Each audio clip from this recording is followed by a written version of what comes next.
Hello, happy Easter. Well, as I get older, I've been learning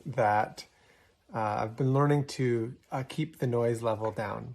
All my life, well, as long as I can remember, I've been the kind of guy who, is a little bit too loud, a little bit too excited, and need to learn to keep my voice down. But I've been learning over the years.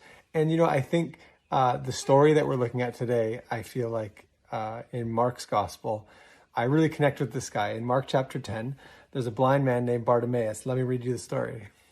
It says, "Then they came to Jericho. As Jesus and his disciples, together with a large crowd, were leaving the city, a blind man, Bartimaeus, which means son of Timaeus, was sitting by the roadside begging. When he heard that it was Jesus of Nazareth, he began to shout, 'Jesus, son of David, have mercy on me.' Many rebuked him and told him to be quiet, but he shouted all the more."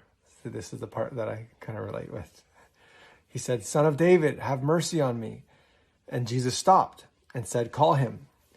So they called to the blind man, "Cheer up, on your feet. He's calling you."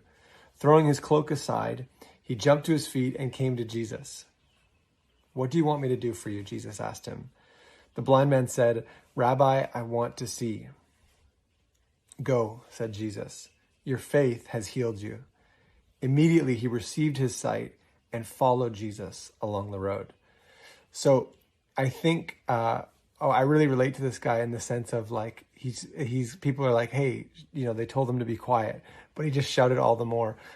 There's a little bit of a rebellious streak that I've found especially in my younger teenage years, where that would be kind of my attitude.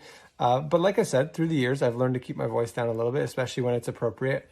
But one thing I really still hold on to as an adult is this sense of like, in this atmosphere of like, when I pray or when I worship, I don't ever want to be the one who, I don't want any of my fears or any of my own thoughts, or I don't want any other people to say, be quiet, don't pray, don't worship, don't, give thanks like that.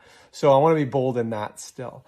Now, what's wild about this story, besides this guy's courage and just boldness to just say, I got nothing to lose, I'm going to keep calling out, is actually again where it's positioned in Mark's gospel.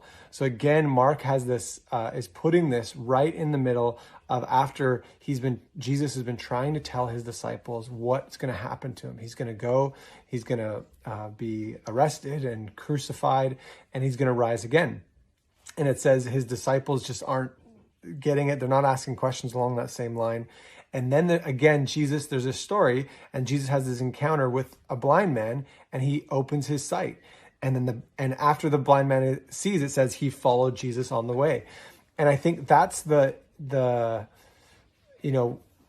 we can see for the disciples is Jesus is trying to make a clear statement to them, like, I want you to see, I want to open your eyes so that you see who I am and what I'm about.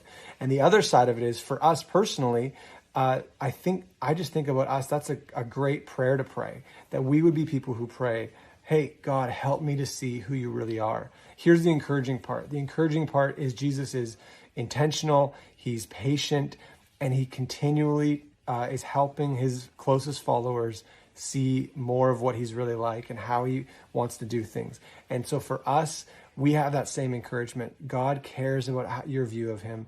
He's going to intentionally, creatively, patiently continue to upgrade how we view him on this journey of life and faith. And so be encouraged today that God wants you to see him more like he truly is. And use that prayer, that Bartimaeus, that bold yelling prayer, just calling out, Son of David, have mercy on me. And then, don't let anyone shut it down. And then it's like, hey, I want to see. What do you want me to do for you? I want to see it. And our prayer can be, God, I want to see you for who you truly are.